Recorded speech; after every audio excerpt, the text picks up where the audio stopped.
Hello and welcome to Rippercast, your podcast on Jack the Ripper and the Whitechapel Murders. This is episode 16, One-on-One with Stan Russo, originally released on May 30th, 2008. Stan, you wrote the book on Jack the Ripper suspects. Let's go through a few of them and let myself and the listeners know your opinion on them. First, I want to start off with Kosminski. He's touted by many in the field as someone who should be the leading police suspect, and others would dispute that. So, what's your opinion on Kosminski? Well, just to say, John, you couldn't have picked a more controversial suspect than Kosminski. I guess he is considered the leading police suspect, and I think that's an absolute error. And the reason why I believe it's an error is, and I've had discussions with some of the Kosminski advocates and the advocates of Anderson's theory of Kosminski. And just to clarify, there is a distinct difference between a person who believes Aaron Kosminski committed these murders and a person who thinks that Anderson's suspect is the best suspect for Jack the Ripper we have. And I think that difference goes by the wayside way too often. But, I mean, in Kosminski, which is one of the reasons I try to avoid putting a first name on Kosminski when I discuss. I mean, we know that Anderson had his Polish Jew suspect, which was later identified as someone named Kosminski. So, I think that is in direct response to the identification of Aaron Kosminski as the Kosminski, and there being plenty of holes within it being Aaron Kosminski. So I think the fact that it's now known as Kosminski and not Aaron Kosminski is one of those, gut check reactions or gut shot reactions to naming the suspect Kosminski as Aaron Kosminski and then not being able to really put that into a cohesive theory. But as far as I'm concerned, if you're going to say Kosminski was the suspect, you're really talking about Aaron Kosminski. Not that there weren't any other Kosminskis, but everything that we have from Anderson links to if this person is Kosminski, which there are errors without. There are errors throughout the Swanson marginalia, and you really have to bring in McNaughton when you're talking about Anderson, which a lot of authors don't really do. Or a lot of researchers, don't really do. They don't realize the importance of McNaughton when discussing Kosminski, and using the time frames of how his memos were written and Anderson's writings and how they reflect the case regarding Kosminski. McNaughton is a really key figure, and his main suspect, McNaughton's main suspect, Druitt, was Jack the Ripper for 20 years until people realized there's really no case there. And, talking about Kosminski without talking about McNaughton is kind of missing half the battle. But, Kosminski's a person who was basically a feeble-minded idiot, no offense to anybody who's related to him, but that's the general thing about him. And, he was eventually put into an asylum, and there's only one recorded document that he ever was, ever attacked a woman. However, it is with a knife. And I think that in a broader sense, that may be the reason why, Kosminski is the suspect today. This little notation in somebody's notebook about interviewing this person and how one of his relatives had mentioned that he had once come after somebody with a knife. But the person was basically an imbecile, and I fail to see how he was Jack the Ripper, and I see many of the holes within Anderson's theory, specifically the fact that Anderson was a special branch officer, and a lot of people don't recognize that. Anderson was basically a spy master, and the reason why he was assistant commissioner is because he was in the special branch, and people don't realize that. It's possibly one of the worst positions for him to be in, unless there was an absolute specific reason for him to be there. I mean, he's taking over from the main person in the special branch, and until he leaves the country in, I believe, on September 7th or 8th, there are documented meetings between Monroe, who was, the main special branch guy, Anderson, and Henry Matthews on the murders. So you're talking about after one murder, there's daily meetings about what's going on. Anderson, as just a police officer, is not a credible theory. And I think there's too much evidence against that to buy into a Polish Jew suspect. There's much more to Anderson and Monroe, and Monroe's connection with Anderson, and also Anderson's connection with McNaughton and those memos to really understand when you're touting Aaron Kosminski or unnamed Kosminski as a suspect. What kind of evidence do you cite when you characterize Kosminski as an imbecile? Because other things have come to light here within the last year that maybe show that he wasn't the gutter-dwelling individual that was characterized by the police. I'm speaking specifically of his being cited for walking his dog without a leash or muzzle or whatever that was, and he appeared in court and paid his fine, said he had to wait to pay his fine because of for religious reasons, and so we have on the one side the police characterization of Kosminski, but then that seems to fly in the face of some of the press report that came out. Well, again, a lot of the new stuff I think is brilliant, and I think the more we investigate the people we know of at that time, the broader the case becomes, and in effect, the better the case is on an investigative level. When I call Aaron Kosminski an imbecile, I'm using the Kosminski Polish Jew theory to cite him as an imbecile. And in going back to Druitt really, originally was thought of as a doctor. He was also thought of as 10 years older than he was. He was also thought of as Michael instead of Montague. And he was also thought to commit suicide immediately after the murders. And through the investigative work of many great researchers, we now know that Druitt could be Jack the Ripper, but we know that the case against him is not that strong. So if information has come to light regarding Aaron Kosminski that helps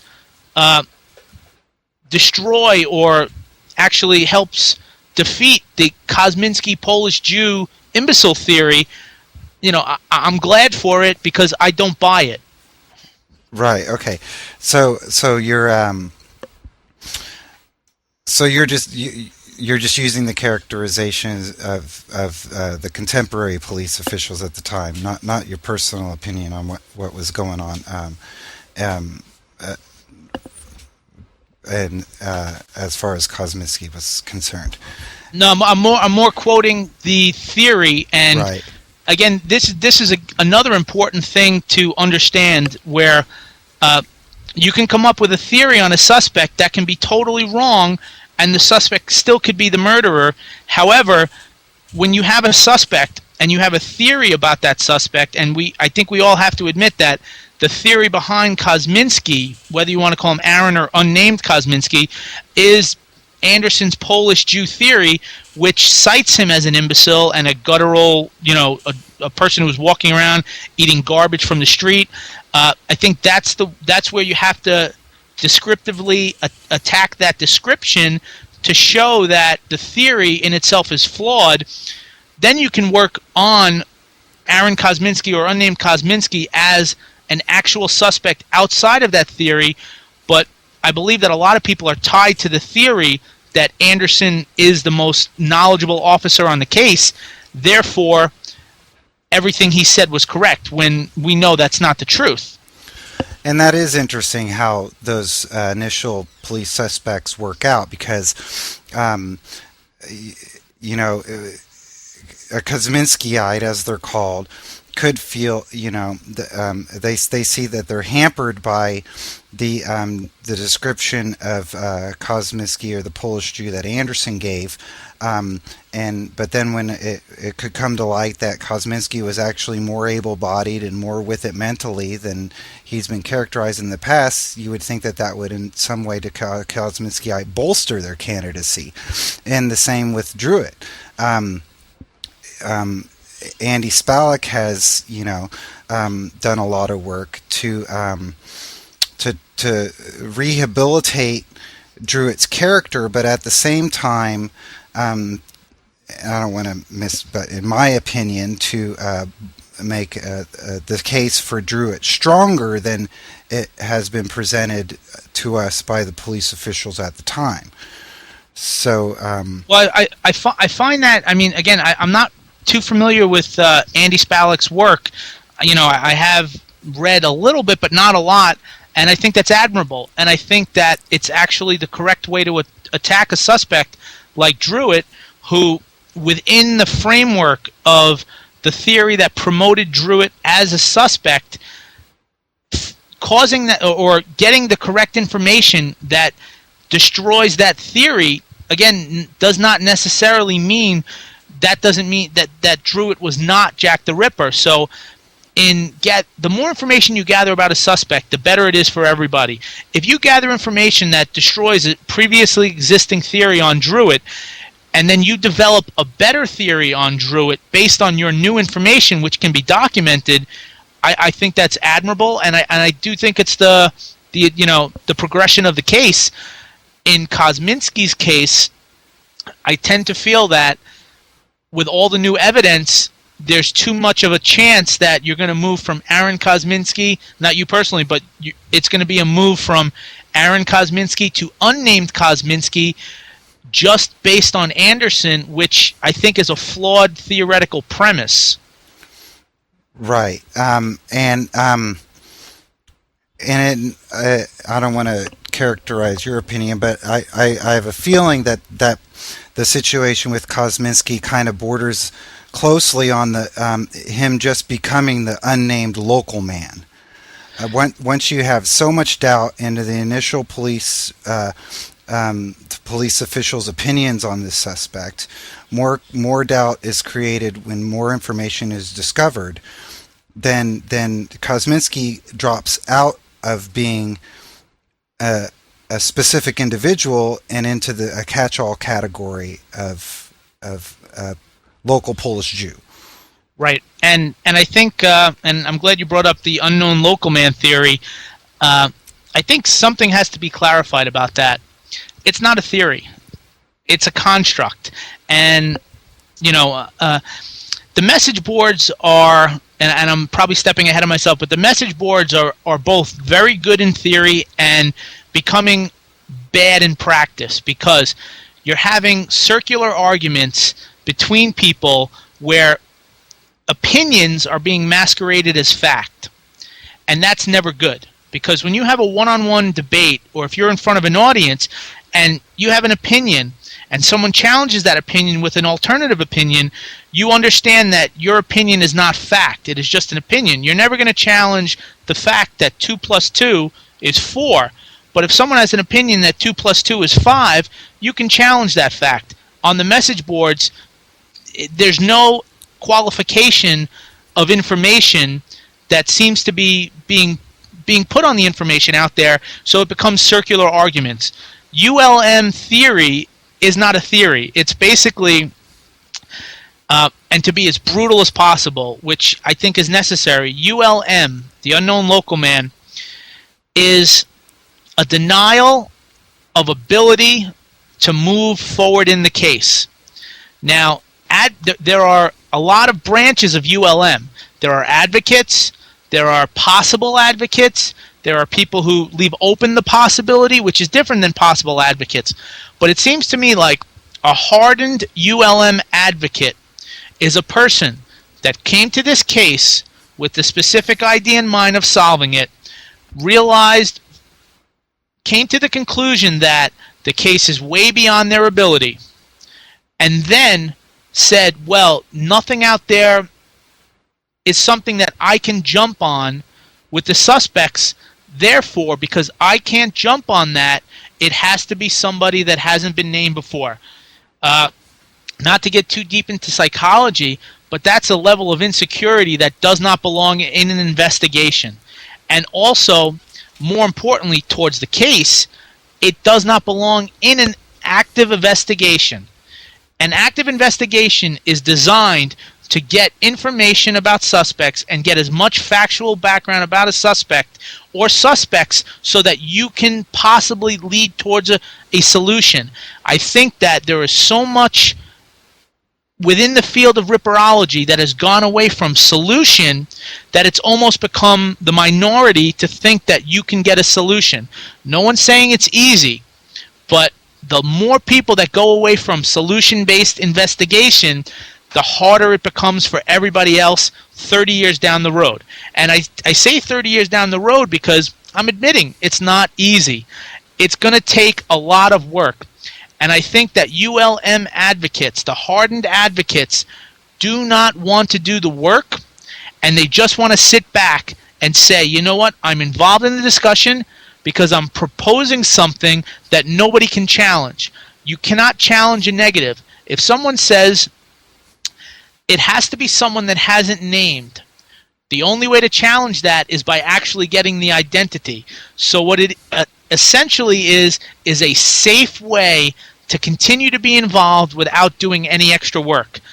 If a police officer was involved in an active investigation and performed that kind of work, they would be off the job immediately. And I think that's what sums up ULM to a T. Just to play devil's advocate, though, there's let's say 500,000 individuals 120 years ago living in the East End or in the vicinity, who and we know, well, let's say two. Let's say we know David Cohen and Aaron Kosminski. Well, and I'll add Severin Koslowski. Amongst those, what some would say would be unknown individuals. I mean, if you have only a half a dozen suspects, and none of those suspects, in your opinion, fit the bill, and ripperology is so far removed, 120 years removed from the individuals who actually lived in through the Autumn of Terror, how else is one to reconcile? Well, I believe that there's a possibility, like Paul Begg has said, that this individual was just nameless, faceless, at the time and today, who passed away in a casual ward somewhere, unnoticed and unloved and unmissed. Isn't that a plausible theory as opposed to, say, believing Ostrog was the Ripper? Or well, it's a very plausible theory with some modifications, and the modifications are, you're saying that, or there's an argument out there saying that there's a possibility that Jack the Ripper may not have been named as of present that we know of and is on our suspect list, and could be one of those persons who are considered unnamed. That's a possibility. I don't want to say strong because I believe in my two suspects, but there is without a doubt the possibility that the person who committed these murders has not been named yet. That is definitely different than what is being hawked. And I'll use that word because that's what's going on as the ULM theory. ULM theory is not going out there and looking for people. They're just saying it was someone no one can find. What that does is it eliminates their work ethic. Now, I've heard that AP Wolf is going out and actually looking for suspects. That's admirable. I find that that's proper, and I applaud him for it. What I don't applaud is people who promote something that requires them to do absolutely no work. That, to me, is pointless and unnecessary. And I think that's one of the reasons why the field is not moving forward at all. Because, in your opinion, those individuals vastly outnumber people doing real work on the case. Absolutely, and I touched on it when I asked Frog Moody that question. That and I'll repeat the question for anyone who hadn't heard that one. Do I think, or does he think that incorporating an entertainment aspect to this unsolved murder, has that brought in an element whose main goal is not finding a solution and therefore hurting the field together, like altogether? And his response was more of, anything that brings people to the field is good, and I disagree, and I may be paraphrasing him. I think we were on the same wavelength with it, but there's a reason why certain respected academics won't be a part of this, and that's something that ripperology, if it wants to remain an academic endeavor, has to look inward at itself and realize the problem and eradicate it. And part of this problem is there are people out there who are hawking theories, and really not theories because there's no work behind it. A theory is coming up with an idea and then presenting that idea with research behind it. There's no research behind this. The research behind this is based on other people's failures. That's not research. That's just basic analysis. Many books cite how Dr. Thomas Cream is not a prominent suspect anymore. I would go to the extent that he's not a suspect anymore. But to derive a theory based on the fact that Dr. Cream is not a suspect anymore isn't really doing any work. And I think that's what ULM is advocating, and I think that's what's hurting the field as an academic endeavor. Right. There's a general assumption that this case will never be solved to quote-unquote everybody's satisfaction. Are you in agreement with that statement? I'm actually in total disagreement with that statement, and I think that statement. I think that if you go in with that statement, you're going to fail. I can throw 100 analogies out there. If I go into anything saying that I can't do it, guess what's going to happen? I'm not going to do it. If you go into an investigation and you say it can't be solved, you're never going to solve it. And I understand that it's difficult to solve. I came into this field with the intention of solving it, and I've run into a wall. Now, since I came up with my theory and developed it, I have not found any information that has thrown a bad light or a negative light on my theory, and I've not found one piece of documentation or information that negates my theory. That's not the same as proving my theory. I understand that. But if I go into this saying, I don't think the case can be solved, and I present a theory, I'm basically a hypocrite, and I'm not calling anybody out on it. I understand that it's hard. You know what? There's other things to do if this is too hard, and that may come off very arrogant, but there's a reason why I'm only an amateur astrophysician, because I don't have the ability yet to teach astrophysics. So when stuff is too hard, move on, or get smarter and work harder to make it less hard. That's my opinion. And going into it with that, the case cannot be solved, one has to question why someone would go into this case saying the case cannot be solved, and yet will still investigate this case. I have to question the credibility of that person.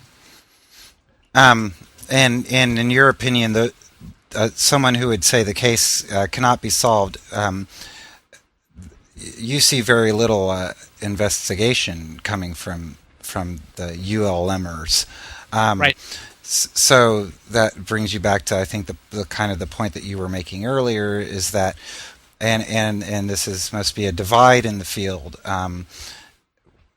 You want to solve the unsolved murders of women in the East End of London, and maybe others are becoming involved with this case purely for the entertainment value. And I mean, what else, like you were saying, what else would motivate someone to become involved in the hunt for Jack the Ripper if they were convinced that it would never be solved? They're in it for the spectacle. Yeah, it's a tricky question to ask without becoming ostracized in a community that, in all fairness, there are some great people, but in a majority that I don't care to be a part of. And I guess what I'm saying is there are people who acknowledge the fact that they cannot contribute and yet have to contribute due to their own shortcomings, and when people call them out on it, they get incredibly defensive. People have challenged my theory in public when I gave a lecture at the 2002 Jack the Ripper conference. People have challenged my opinion online. People have challenged my opinion when I've met them in person because they've asked me to meet them. And I've always been cordial, and when you come face to face with somebody, you're very cordial. This online message board system is defeating itself, and it usually is being defeated by people who are of this opinion that it cannot be solved, and therefore I'm going to be a part of something that destroys something that I know can't be solved.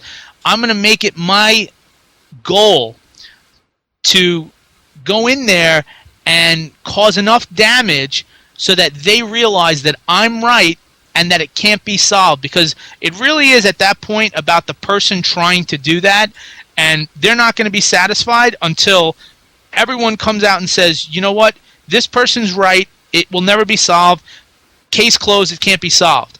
And I think the message boards feed into that, and I think, I don't want to be corny and say you're doing a disservice to 5 or 6 or 7, I believe, women who were murdered in 1888 and one in 1889, but that's the truth of the matter. Going back to the ULM for a second, and I'm not a big fan, as most know me, of serial murder. I came into this because it was an unsolved murder. Obviously, it's a serial murder, but I don't know a lot about Ted Bundy or John Wayne Gacy or Jeffrey Dahmer, because these people are caught, so I really didn't care to learn much about them. And I think that the perfect analogy for a ULMer to understand is, and this goes in what AP, I believe, is doing, is with the Son of Sam, and I only know this because I'm a crazy movie buff, and I saw the movie, and then it got me a little interested in it, is that David Berkowitz, who was the Son of Sam, was the ULM until he was finally caught. But it has to take it to that next level. And there are people out there who don't want to take it to that next level, whether they don't realize that they can because of their lack of ability, or they realize their lack of ability and are upset about it, and they don't want people taking it to that next level. Therefore, it's just basically an intrusion into an investigation by somebody who wants to halt that investigation, so to speak. Okay, let's get into your theory that you've mentioned a few times, which is that Walter Sickert and J.K. Stevens in tandem were responsible for the Ripper murders. I am not aware of I'm aware of some of your theory, and you keep some of it close to your breast. But let's set the record straight and explain why you believe that these two individuals are responsible for the Ripper crimes. Again, if we had 10 or 12 days straight, I could go into the entire theory. I don't want to say it's just a feeling, because it absolutely isn't. It's based on a lot of information that is looked at in a different way. And I have to use some analogies here. There's a person out there who isn't famous in the field, but is well known.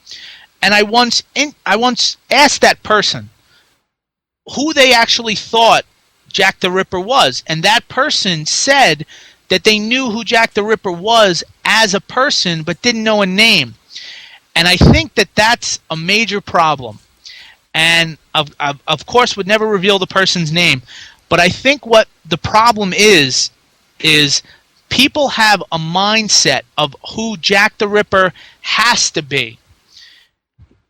Jack the Ripper has to be an unknown, crazed lunatic, or it doesn't make sense to them. There are people who come into this case thinking that Jack the Ripper had to be a woman hater to commit his crimes, because the opposite is unthinkable to them. Now, unfortunately, or fortunately for me, the opposite is never unthinkable to me. Now, I'm not saying I'm some genius, but I look at everything try to look at everything from every different angle. Once you start looking at stuff from different angles, different answers pop up and different questions pop up.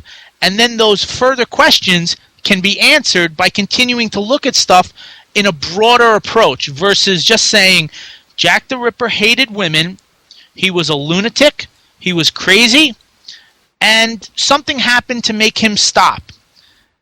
Now that's what has been going on for 100 years, and it hasn't produced anything. It's produced a lot of suspects who don't have enough backing to get them as the top suspect or get them in a court of law as a guilty person. However, if you look at it differently, you start to see little things in the field open up. A lot of people are promoting Klozowski, you mentioned earlier. A lot of people are promoting him as the top suspect. This is also another safe way by saying, well, Aberline thought he was thought he was Jack the Ripper, so that's good enough for me, and I don't have to do any work. Well, what they're not saying is that for some reason Aberline was in the West End in 1889, still actively investigating the case. That's on record. And nobody knows why. And I don't understand why things like this aren't approached. There's an answer for that. And you have to understand why he's in the West End, because this is the person who was actively working the ground investigation. And this leads you to other things that pop up that can be answered. Why wasn't Elizabeth Stride mutilated? There was enough time. I mean, the argument that there wasn't enough time is a bad argument, because in the amount of time it took Jack the Ripper to mutilate Catherine Eddowes in that dimly lit square, he could have done 3 times the work to Elizabeth Stride before Diemschultz pulled in. So to argue that he was stopped is a bad argument.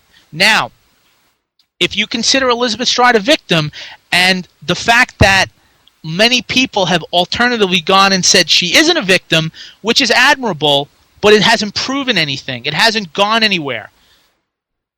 You have to look at the Stride murder differently. And looking at the Stride murder differently, you have to start asking questions. Well, why? Why wasn't she mutilated? Why was she just cut? Why do these things happen? And in looking at all this, you come up with a pattern. And in investigating and reading every book on the subject up to 2003, which is when I finished my book, You start to find authors who had little things here and there that are starting to slowly pull stuff together. And then once you start to pull that stuff together, you start to do more research. And I know that's really a vague way of saying it, but it just leans towards these two people working together to try to get revenge on three people, and using the Masonic conspiracy theory, the royal conspiracy theory, as a default incorrect theory, which is what it is. You can't just throw that out. You have to say, well, let me ask you this. Why was it even brought up if it fails? Obviously, there is some truth behind it. There are people that exist within the theory that play no part in the theory, that shouldn't be in a theory if it's totally made up. There's no reason to mix that fact with fiction and mix the fiction part of it that can be so easily refuted if you're going to search for facts that do help. So I guess in trying to bring the answer together, there's a reason for a lot of things, and you have to look past the failures, and you have to look why did it take until 1973 for Joseph Gorman to reveal what he knew?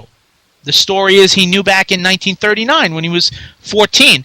The story is that it was handed down to him from Walter Sickert when Walter Sickert was 3 years prior to dying. The story is that he had this information for so long, but there's really no reason why he waited until 1973. In the 50s, the late 50s, Jack the Ripper was all the talk. They had finally, had a big documentary on him, and people were talking about him. A lot of books came out in the 60s. In fact, a book came out in the 60s that actually named Montague John Druitt.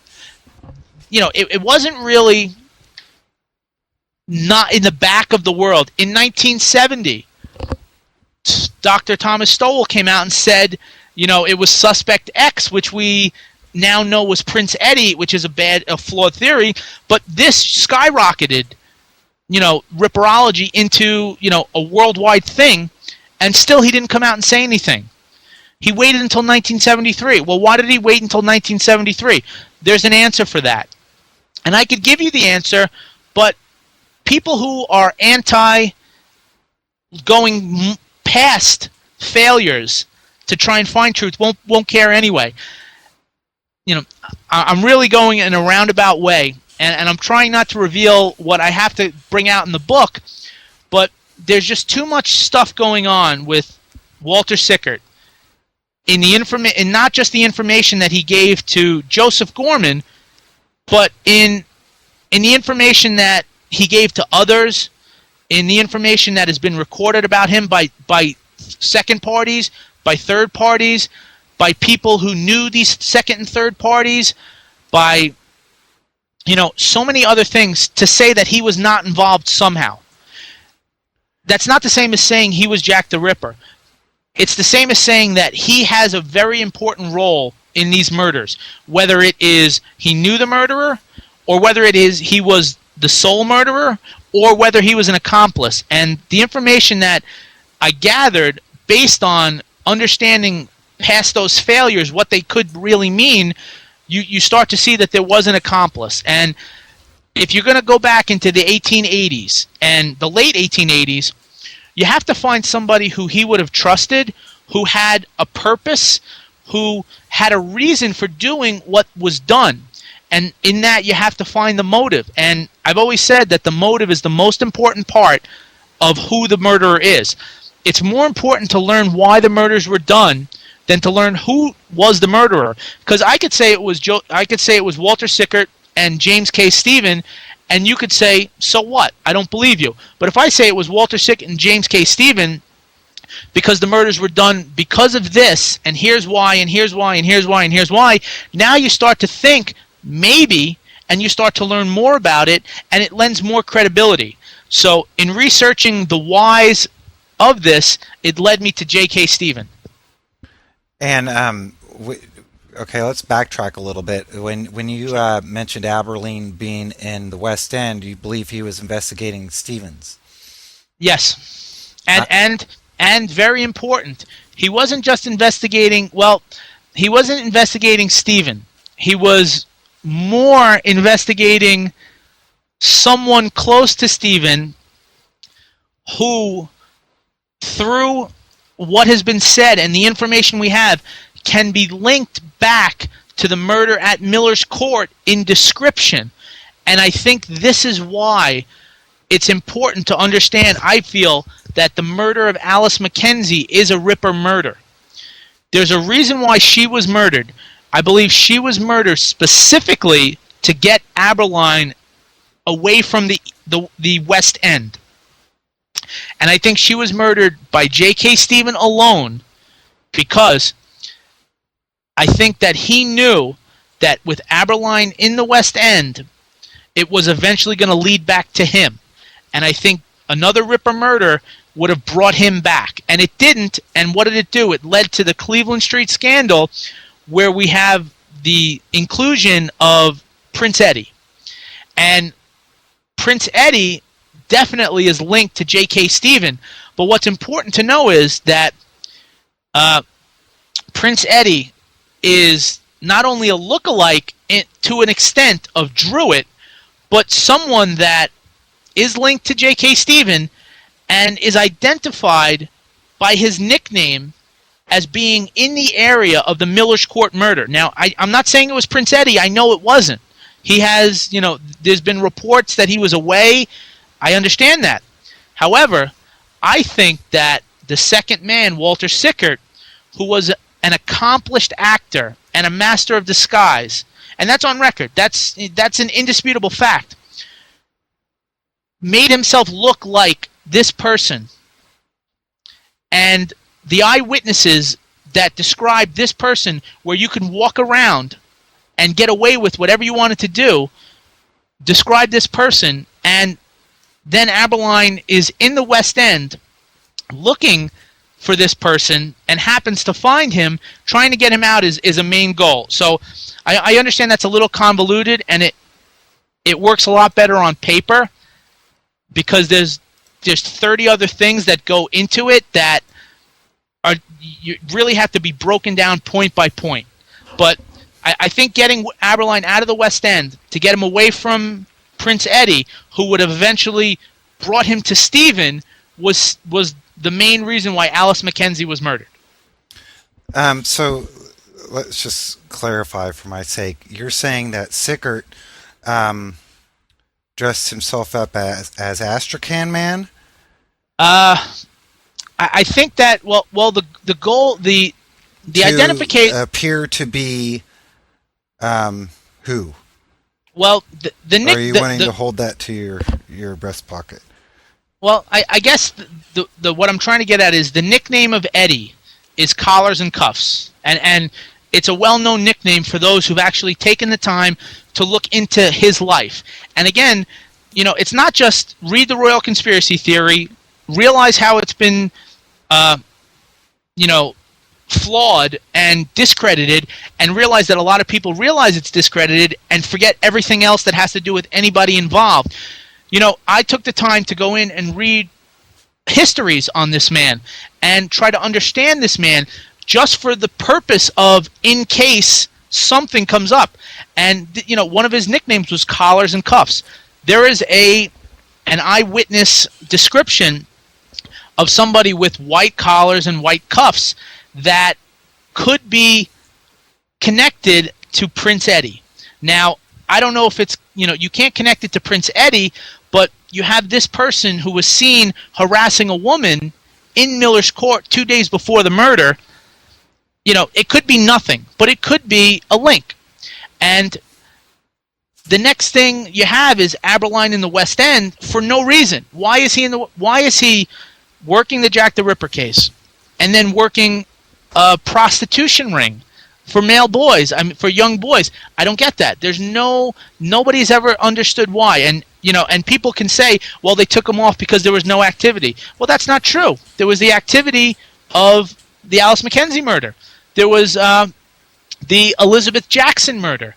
There was still, there were still murders going on that possibly were linked to Jack the Ripper. This is one of the reasons why I think the David Cohen, I'm pretty sure the David Cohen theory does not work because of the Alice McKenzie murder. David Cohen theory is that he was Jack the Ripper and he was Leather Apron as a different name, and his being put away in December stopped the murders. But if you go by that theory and state that Anderson knew it was him, then there's no reason why Anderson calls in a doctor to investigate Alice McKenzie if he believed that Jack the Ripper was already put away. So there's a lot that goes into this, and even though the Alice McKenzie murder happened, Aberline's still in the West End following his leads. And a lot of that has to go with this 4-hour interview with Joseph Barnett and Aberline where nothing gets settled. Now, think about this. Current day standards. A suspect who's close to the murder, who's close to the victim, is brought in for a 4-hour investigation and not one thing is recorded. Do you think there's something suspicious about that? Sure. Well, so do I. And I think that, I think that he told Aberline something. And of course you can't prove it because nothing was mentioned, but what you can prove is find out where Aberline goes after that. Find out some things about what Aberline does after that, and then you start to realize, well, who does this link back to? Well, guess who it links back to? It links back to Sickert, because Sickert knew Mary Kelly, and I don't believe Mary Kelly was the woman killed. But, and there's actual proof, not proof, but there's actual, testimony that people will disregard because they would rather have it be neat and tidy, a stone-cold lunatic woman hater, than actually examine evidence properly and say, you know what, something else is going on. It doesn't have to be what I say is going on, but something else is going on outside of what we originally thought. Let's okay, so you're having Druitt, by no coincidence, being brought into this case as a police suspect because of his resemblance to Prince Eddie. Well, let me just cut in for a second. I think Druitt is brought into this case specifically by McNaughton, and I think from what we know, McNaughton said he got private information.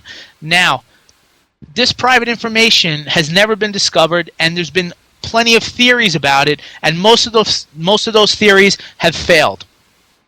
Paul Feldman actually came up with the possibility that the private information given to McNaughton was given to him by J.K. Stephen in a totally unrelated fashion to my theory. Now, Paul Feldman believed it was James Maybrick. He actually proposed J.K. Stephen as the person who gave McNaughton the private information without trying to promote either Walter Sickert or J.K. Stephen. Right. So there's no agenda there. Taking for that, there's a strong possibility that one of the two of them, who both knew McNaughton, could have passed along the information that, hey, this is, if they were still researching, let's say Aberline thought it was Prince Eddie, okay? There's actual, I don't want to say documentation, but there's actual hearsay evidence that Aberline always thought it was somebody high up, and that he confirmed this to a number of people who've really never had their, memory challenged or never had their credibility questioned outside of the only thing that they say Aberline said to them. Let's say Aberline thought it was Prince Eddie, and incorrectly thought it was Prince Eddie. Guess who that leads to? It leads to J.K. Stephen, because anytime you go after Prince Eddie, the next person you're looking for, if it was two people, and you go after Prince Eddie, you got to find the second guy. And the second guy, if you go after Prince Eddie, is J.K. Stephen. The perfect candidate to give McNaughton information is J.K. Stephen. Now, it could have been Sickert, it could have been J.K. Stephen, could have been somebody else. But who's the perfect person to give them to take their mind or to get them away from Prince Eddie, and that's Druitt. I mean, I think Druitt, is the perfect candidate because he can't defend himself at that point. He looked exactly like, almost exactly like Prince Eddie. The two of them apparently knew each other, and there's no doubt that J.K. Stephen knew Druitt. And if J.K. Stephen knew Druitt, Walter Sickert knew Druitt. I mean, basically, J.K. Stephen and Walter Sickert were very close. And you can argue that everybody that they knew, everybody that each one of them knew, the other one did. And I think that's where you bring Tumblety into it as well. Right, I was just about to go there, actually. So, how is Tumblety involved in all this? Well, you could argue that Tumblety, and I think the work that people have done on Tumblety from his past really is important, and a lot of people disregard. You have to get a character of the man. Now, Tumblety was not Jack the Ripper. I think that he's one of the more fashionable suspects, and I think that it's almost impossible for him to be Jack the Ripper. And I think the primary reason why is because he was being watched. And this is not just alluded to, it's perfectly stated in the Little Child letter. And it's an analysis of the Little Child letter that people look past. When Little Child says, whenever this man came to London, he was watched closely. How does someone commit any one of these murders if they're watched closely? Also, Tumblety was possibly a Fenian, Irish terrorist. Even if he was not an Irish terrorist, he would have been a very braggadocious person, and we know that from the history of his life, where wherever he was a very bawdy figure. He liked to make grand entrances. He liked to make more of himself than he was. Let's say he was the person responsible in the Fenian assassinations in Phoenix Park. And Phoenix Park, which was originally, to my knowledge, introduced into the case by Nick Warren, and he deserves that credit. But I think a lot of people disregard that because they don't see the bigger picture of the case. There's a Dr. Hamilton Williams, who may or may not be Tumblety, who smuggled the knives that were used to kill the two people in Phoenix Park by the Invincibles. Now, these two people were high-ranking English officers, the same position that Arthur Balfour had held at the time of the Ripper murders. If he was that person, and at 6 years passed, he would have talked about it. He would have mentioned it. He would have been, I got away with it. That was just Tumblety's nature. Even if he wasn't, he would have made himself look more important than he was. Now, he was familiar with the West End. We know that for a fact because he was arrested on 4 counts of gross indecency in a West End from being in a West End brothel. Well, immediately when you talk West End and the brothel situation, now he can come into contact with Sickert and Stephen. To say that Sickert and Stephen, who knew that area backwards and forwards, knew everybody in that area, proven Sickert, knew everybody in that area, would not have known the most braggadocious, bawdy figure in that area is to just ignore basic logic. Now, when you talk about Tumblety, you immediately, one of the things that pops up is perhaps he was that Irish terrorist. Well, if he was that Irish terrorist, they would have known about him, and that's why they watched him. That's proven further by, Little Child's letter. Well, there are other people who would have known that too, because it wasn't a secret. Believe me, you can get information very easily. If somehow this Tumblety was being watched by everybody, he would make the perfect patsy to trick the police by thinking that he was involved somehow in these murders. When you start to look at that, more possibilities open up. Answers such as, why is Aberline even in the area? Okay, you can argue that he was in the area because he knew the ground, but he was a special branch man. Now, why was he seconded in after only one murder? Nobody, even at that time, connected Tabram to Nichols. Only the papers, and there was not that strong a connection. almost nobody connected Emma Smith. Even if there was a strong connection between Tabram and Nichols, the murders were so distinct. To bring in three special branch men to work three separate aspects of it seems unlikely, and they were ready at a moment's notice. They were there the hours after the body was discovered. Seems to me that they knew something was going on, and it relates to Tumblety. Now, if it relates to Tumblety, we know now that Tumblety wasn't involved, or I believe Tumblety was not actually involved in the murders. And how you know that is, if he was involved in the murders, he wouldn't have been involved in all five. And from his history, once he's in at even the littlest amount of heat, he's out of there. The reason why he escaped or got out of London was, I think, finally he was questioned on these murders. And once you question somebody on these murders, and he can't prove otherwise, I think they told him, we know you didn't do it, but we want to know who did. We know you're involved. He had a habit of leaving when he thought he was in trouble.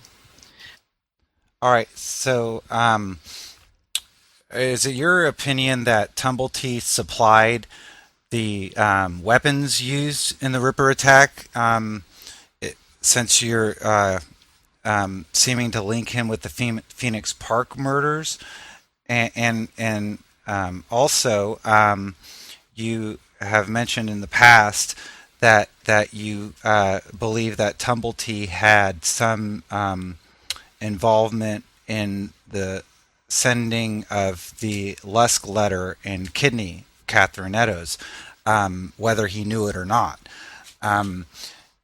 Comment on both of those two things, and then also, I mean, it's getting, and this is my opinion, no offense, but it seems a little, it's bringing in a lot of it seems like Sickert and Stephen are trying to deflect blame on anywhere they could possibly do it, and those individuals that they deflected blame on have cropped up as suspects. So, I mean, you're linking them to Eddie and Druitt and Tumblety. It's a huge, I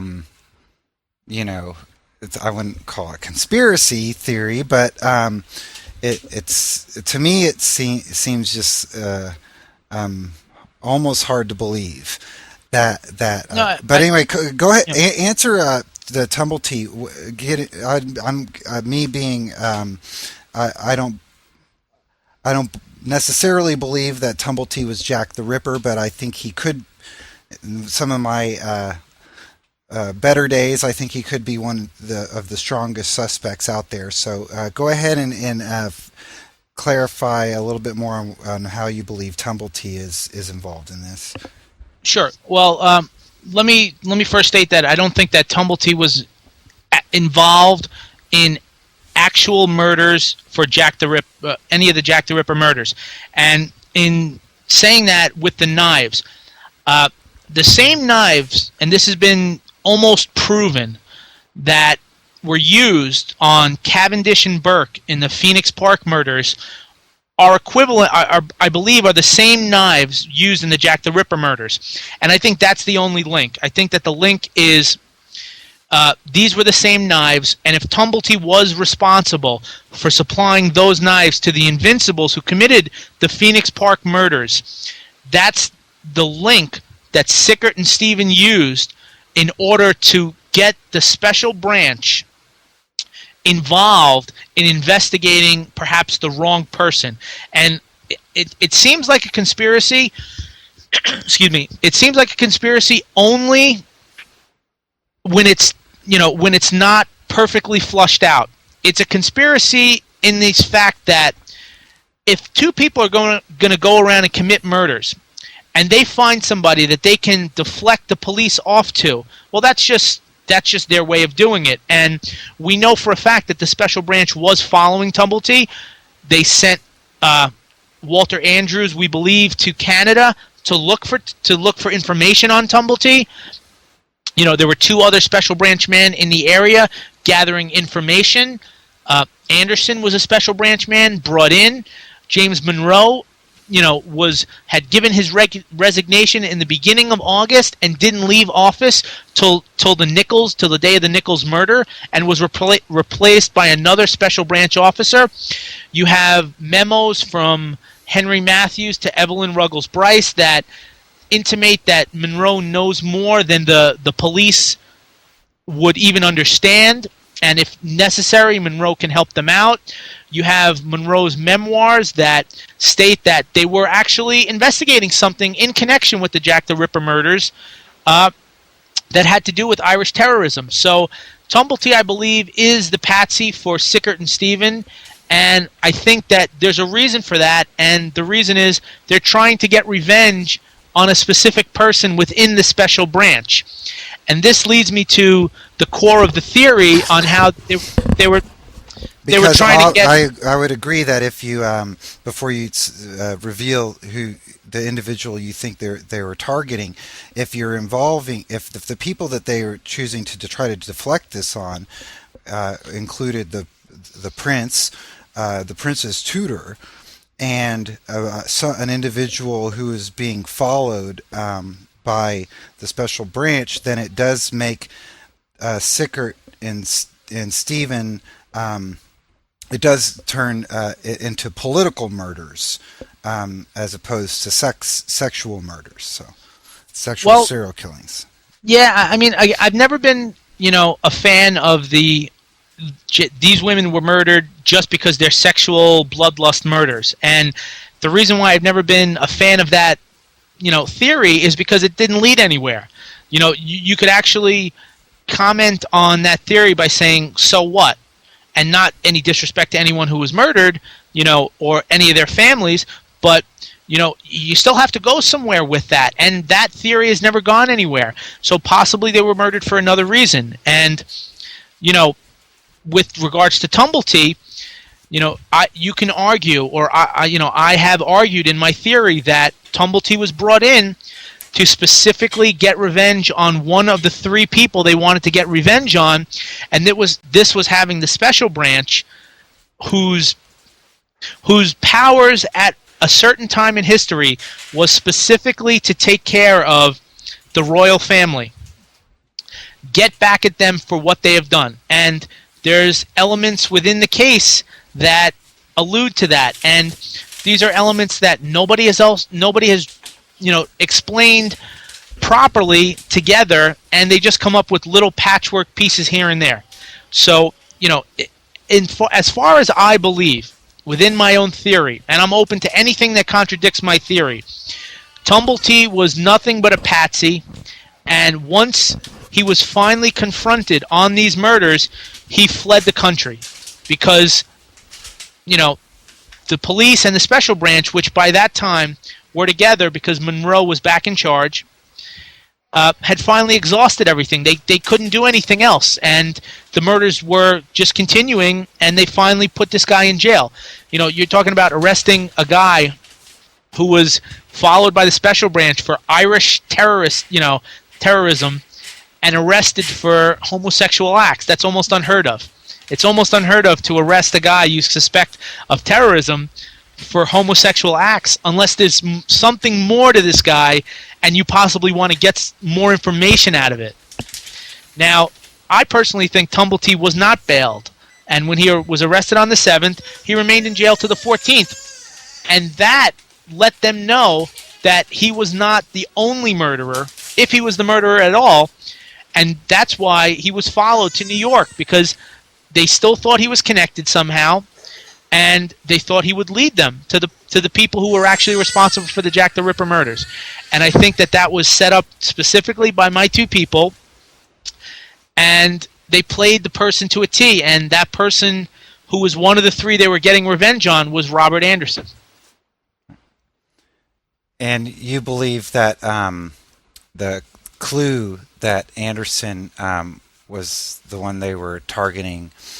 This is similar to Stephen Knight's theory in a way, where he has Sickert implicating Jewett, and Yeah. Anderson involved. Do you believe the clue to Anderson being the targeted of the murders is the Goulston Street graffito?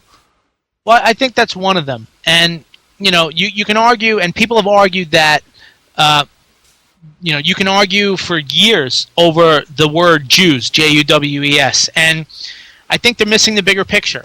That the word at one time did mean what it meant. Regardless of whether it was in use in English Freemasonry at this time, it did mean what it meant. And there is no sense to a Freemason committing these murders, then leaving behind a message that implicates his group in the murders. Therefore, you have to reevaluate how you read the message. And when you read the message doesn't say that the Freemasons did it. The message says that the Freemasons are people who will not get away with what they've done. The Freemasons are the men who will not be blamed for nothing. This is a message that doesn't really say anything about the murders. It more is indicting them for something that they've done. Now, what did they do? I think I know, but a lot of people don't think of it like that. They see the message and they say, well, it couldn't have been left by the murderer, even though there's the direct clue underneath, and it was an illiterate who spelled the Jews wrong, which furthers the lunatic theory, which doesn't lead anywhere. Or you can take the message and say, well, let me reevaluate how the message reads. And when you reevaluate how the message reads, I read it as almost having nothing to do with the actual murders, but more of a message saying you guys aren't getting away with what you did. And if you read the Jews into it, they're talking about 3 Freemasons. Now, when you talk about 3 Freemasons, you have to go back and say, well, wait a minute. Is it possible that my 2 suspects were Freemasons? And the answer is no. And there's a reason for that, because both of them were atheists. And you couldn't be a Freemason if you're an atheist. So then you have to argue, well, how does that work? Is there something that happened, or is there some kind of animosity between my 2 suspects and the Freemasons? And that's where you develop the theory. And in my theory, there's loads of stuff. And everything fits. And it brings together so much in the case that people fail to comment on, that just go by the wayside. So, I think the Goulston Street graffito is important in understanding what it truly means and why it was written versus just a message left by the murderer. Because when you say it's just a message left by the murderer, people run with it and I feel are interpreting it the wrong way. All right. Well, it's a very complex theory that you've constructed, as you are well aware, right, Stan? Yeah. It's actually much more complex than I've even presented, and I think one of the main reasons for that is the standard A, B, C, and D theory doesn't work. It hasn't worked for 100 years. It hasn't produced anything. All it produces is books. And these books, which are good, but they don't produce what you want. So if you want to go A, B, C, and D and get no production out of it, that's everyone's prerogative. But if you want to go A, B, C, D all the way to Z, and then maybe even a little past that, maybe there is some production out of it and some progression of the case. And I'm not saying that I'm 100% correct. There's no way that anyone will get every single aspect correctly. I think what you have to do right now is have people who are challenging standard opinion right now and going after the most amount of unknown information within their theory, obviously without changing any evidence. And I feel that as of right now, my theory, which isn't out, but is being courted, is perhaps the book that challenges and answers the most unanswerable information on the case. The amount of information that is answered on this case, I think, will change the way people look at these murders. And is your book written already? Because I recall when we interviewed you a month or so ago, you said that initially your suspect book was going to be the Sickert Stephen theory. So Yes.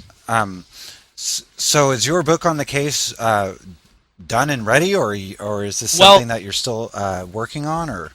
When I originally submitted my transcript for the book that was eventually published, I submitted a 530-page transcript, and they obviously they had a problem, and they went and cut 200 pages out of it to produce a book. So I think one of the problems with a lot of books in the field is that they either focus on one or the other. They don't bring everything together. And I tried to produce the book that did that and ran into the unfortunates of the publishing world where they couldn't afford excuse me, or they couldn't viably put out a 530-page book that covered everything on the case. So they, I don't want to say gutted, but we took a part of the guts of it and made the suspect book, and now the book's still written. It's just a matter of, I'm presenting it to publishers, and I'm trying to, get some interest behind it, and I've actually tailored it in a little different way. And, I want to say it's written with the understanding that in a month it can be tightened to be ready for an editor. Well, I do hope that it gets published, and thank you. And I also hope that if you have any problems publishing it, you can.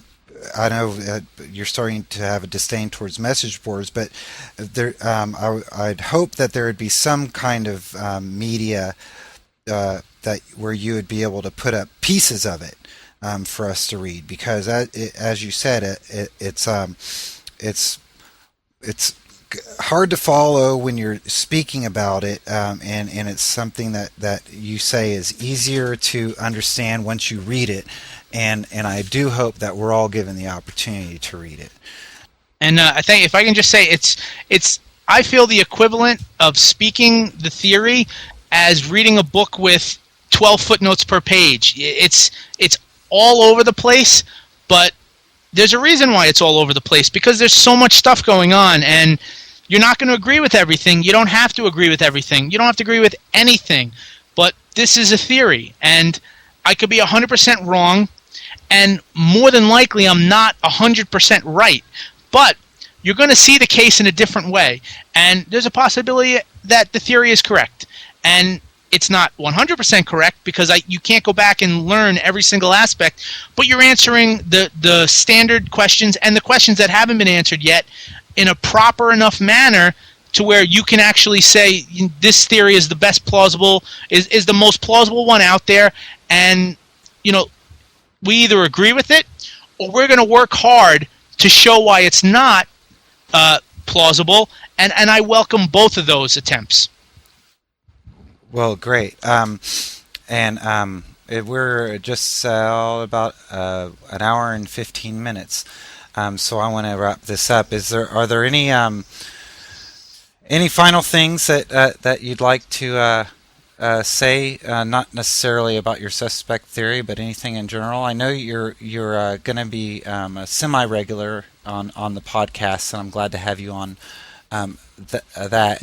And I appreciate you sharing, I think, maybe more of your theory today than I don't know that if you've ever made public before. I think I've delved more into this than I have in the past, and I think there have been about 5 or 6 different events such as this where I've given bits and pieces, and again, if Bruce Paley had come on and talked for 20 minutes on his theory without reading it and understanding all the background and all the history of it, it becomes a little convoluted. But I thank you for giving me the outlet to do it, and I think this is a great new approach to gathering information, and I just feel I feel strongly about the case in the fact that I understand people want to consider this an academic endeavor, and I don't think it's ever going to be considered an academic endeavor until Ripperology turns its own self on its ear and really analyzes what's wrong with the field. And when you understand what's wrong with the field, then you have an outsider's approach as to what they're seeing. Because when you come into it, this is what I like to do, and somebody should respect it, well, that's not enough for people. You really have to qualify it. And I think there's too much non-qualifying going on out there. And I'm going to ruffle some feathers, but, too many things are said, excuse me, too many things are said without the ability to qualify what you're saying to make this an academic field. And I hope that one day that can be rectified, and I'd love to be, part of it. And I feel that I am a part of this field because I did write a book. I will write another book, and I already have plans for a third book on the philosophy of it. And I hope I never have to write that book if these errors get corrected. Well, I thank you for being so open with us today and telling us your opinions on ripperology in the field and your suspect theory.